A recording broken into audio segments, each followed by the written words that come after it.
Like a welcome bite. Oh, and there's the wine. I've never brought wine, but no wine opener. Maybe she went to go get that. Maybe it's up to me. All right, I've got a chopstick, I have a wine glass, I have a spoon, I have a cup. How can I open this wine bottle?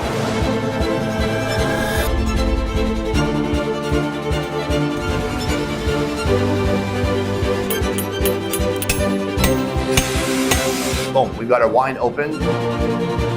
It's brilliant. Let's try out some of the food they brought here. First of all, here, this is a yukjeon, a meat pancake. Let's try it out.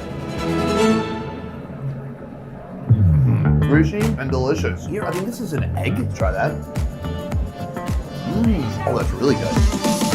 Let's try some of this right here, our first real taste of meat. I'm just gonna hit this with a little bit of salt and pepper.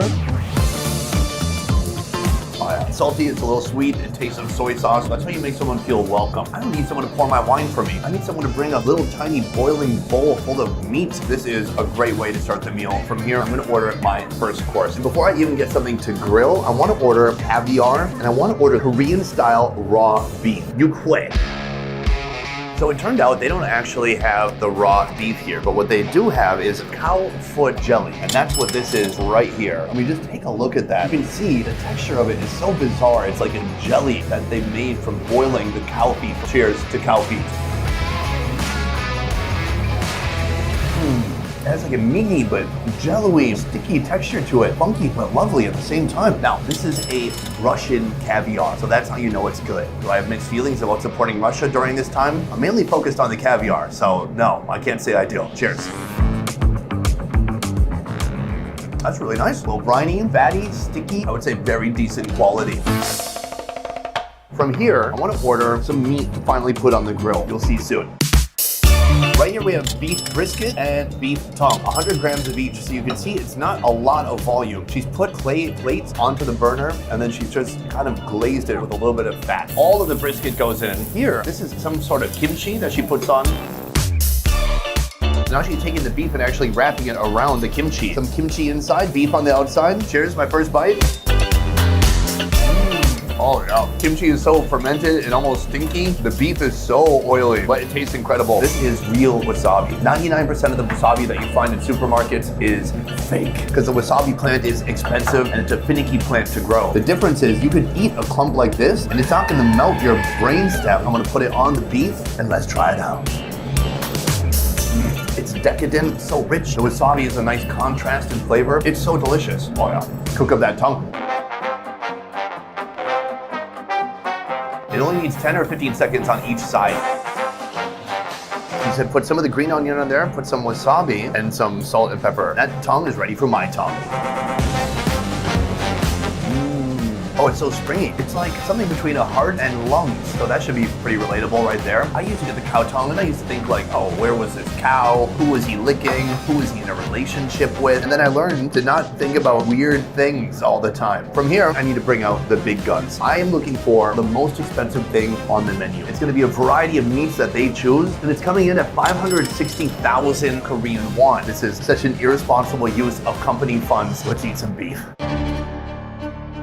Wow, guys, this is what $423 looks like. I thought it would be bigger, to be honest. You can see the meat is like dark red, tons of intermuscular fats. I cannot wait to sink my teeth into this. We have our first cut right here. This is the eye fillet. It looks fantastic. I'm gonna give it just a little bit of a dab in the salt and pepper, throw it back. Shut the front door. Oh, it's almost like a mini crust. That sear on the outside is so perfect. So this is Hanwoo beef, and that's part of why it's so expensive. It is like the Wagyu of Korea. The only thing is, Japan has a lot better marketing team when it comes to their beef than Korea does. Because I've only heard of Hanwoo in Korea, and that's it. We're on to our next meat right here. This is the inside skirt. Different from upskirt, which is a type of photography made popular in Japan. I'm gonna give it just a little dab of salt and pepper. Here we go. Not softer, more firm, but definitely more oil and juices popping out too. Really different texture, soft but chewy. What's fascinating here is there are so many flavor enhancing options, but with steak this expensive, you want the flavor of the beef to shine through. And man, let me tell you, it's shining. Right here we have our fourth course. This cut here is known as the beef flap tail, and it seems like it's kind of a trend among food reviewers in Korea to eat some of their barbecue raw, so why not? Cheers. not bad. You can feel the fat melting on your tongue. I mean, that's good quality beef. I like it. Very nice. So she did seem very concerned about cooking the steak too much after she saw me eat a piece raw. Get it. It's gonna be my first time comparing the raw version to the slightly more cooked version. Cheers.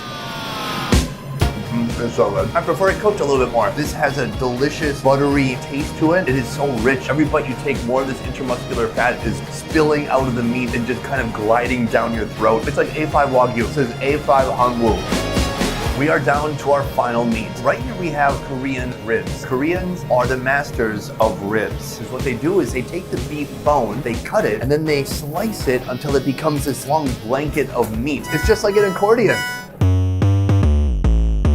This looks stunning, it looks delicious. It's the most popular thing they have right here. Time to try it out. Juicy, smoky, and a unique texture that you can only get by cutting it in this very unique way. It's like they created more space for the meat to get exposed to heat, for the juices and the oils to start leaking out, and it makes it softer and a little bit more tender as you eat it. This has been a meat journey. What I can tell you is that this was a delicious experience. Now, aside from being a delicious experience, this is a very expensive experience. This is absolutely the most I've ever spent on barbecue, I think, anywhere, and certainly the most I've ever spent here in South Korea. Please don't tell my wife, even though she's filming right now. Babe, earmuffs. All right, guys, that is the end of the video. We had wine, we had caviar, we had meats of all types. How much did I spend today? About $810. That is the most I've spent on just about any food purchase ever. That is wildly expensive. If you had to ask me, is it worth it? No, of course not. I could have Korean barbecue for $20, $30, $40 on the street. That brings me a similar amount of happiness as this, but life is all about a spectrum of experience. I like to experience from time to time the very high end, but mostly I like to hang out in the middle or, you know, with the other white trash or Korean trash in this example. Wait, sorry, I shouldn't include that.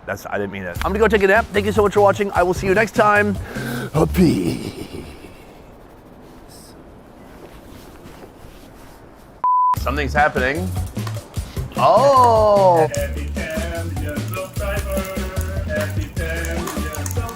This is unexpected.